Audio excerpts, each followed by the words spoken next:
માધવદાસ ભૂખ્યા હતા, મંદિરમાં બેભાન થઈને પડી ગયા, એક બાજુ સૂતા હતા અને રાત્રે જ્યારે એને ભાન આવ્યું ને ત્યારે એને એમ થયું કે મને ભૂખ લાગી છે.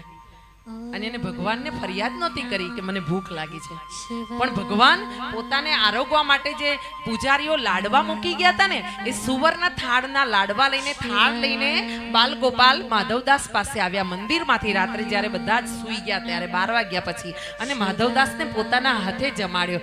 લે માધવા, ખાઈ લે, કાલે આપણે રમત રમવાની છે, પછી તું થાકી જશે ને તો આપણાથી દોડ પકડ નહીં રમાય.